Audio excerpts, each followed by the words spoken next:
Hey guys, welcome back to Sabrosito Cooking. So today what we're gonna do is we're gonna do carnitas, the best pork ever. If I was to pick a pork dish, that would be my favorite pork dish. Turning that into tacos and getting it on a tortilla, jalapenos, maybe some vinegar soaked onions with oregano in them, and just building that taco and just eating away. Ribs, the little pork meats, the fat, the goodness. Now traditionally you would cook them in a caso and you would have everything in there. You would have the ribs, the big pork shoulder, you would have the stomach, the skin, the feet, everything inside that one caso as you cook it. And it usually cooks for about 2.5 hours. What we're gonna try to do is I'm gonna do pork belly, and then I'm gonna do baby back ribs in there. I'm not gonna do any more than that because I'm cooking it in the house and I'm only cooking for 3 people. So that's what we're gonna do. So stick around and let's have some great carnitas. I can't wait to cook them. I hope they turn out great. This will be my first time. Stick around, let's do it. For these carnitas, I bought pork belly and I bought baby back ribs.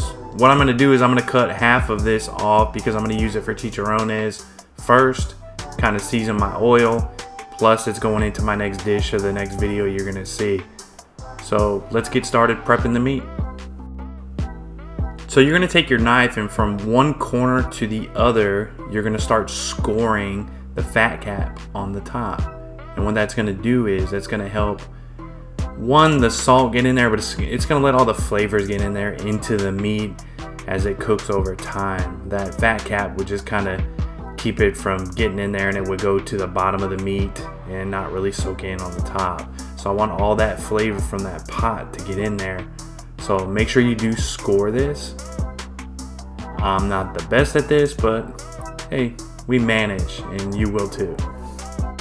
Cut these into 1.5 by 1.5 inch squares. They're gonna be cooking a long time, so you want them a little thick.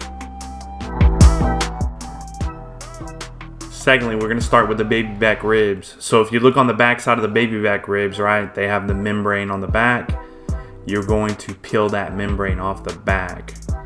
Nobody wants to bite into that and be chewing on that. Would it soften up in the pot and cook along as long as the carnitas are cooking? Probably would, and they'd probably still fall off the bone, but it's always a good habit to go ahead and take this membrane off.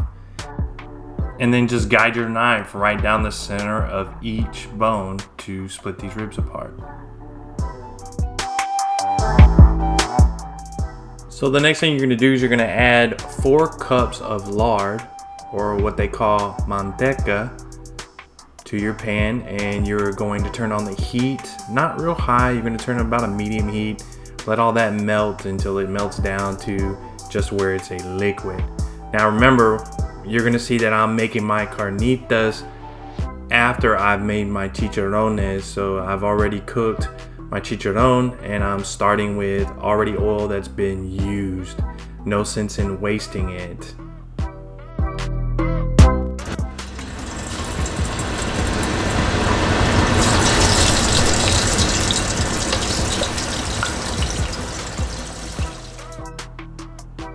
So if you were starting with fresh manteca, you're gonna go ahead and add all your meat in there and you're gonna let it brown a little bit. But since I had already cooked my chicharrones, I added all my meat and then I started moving on to adding my bay leaves, my 1 orange sliced in half and juiced in there, and then the 1 beer. The beer that I chose was Samuel Adams and it was a winter lager. So it's your choice what type of beer you want to use. Some people use Corona, some people use other types of beers, sometimes darker. I'm thinking about using Guinness next time, which is more of a stout. But it's totally up to you. I think you can just play around with it as you cook carnitas over and over and over and see how they turn out. I think this one with Samuel Adams turned out pretty good. It makes me want to use it again. After 30 minutes, go ahead and take your orange peels out. The sugar should have rendered into your liquid. The peels will make your liquid very bitter if you don't take them out. So if you're wondering how I keep my stove clean, this is what I use. I use a splash screen on top of my pot. So this is about 40 minutes into the cook. You can see that the color is getting darker.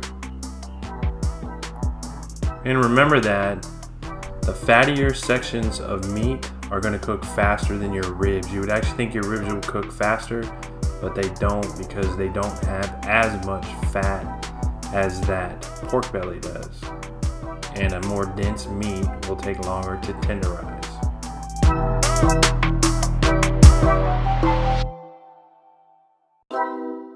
A total of hour and 30 minutes, and what I've noticed is some of the bones are starting to come out of the ribs.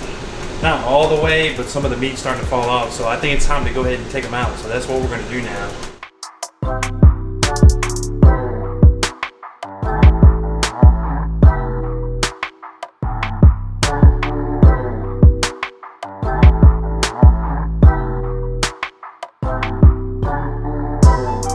I'm actually gonna try the rib first.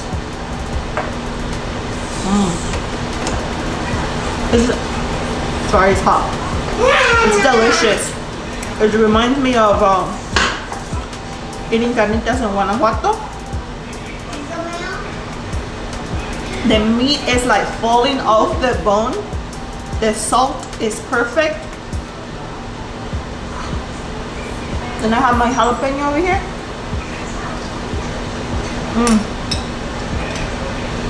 It's delicious.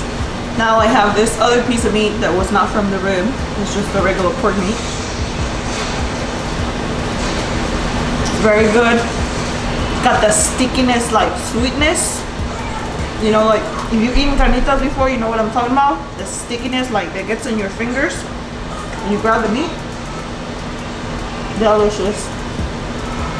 Thanks for watching.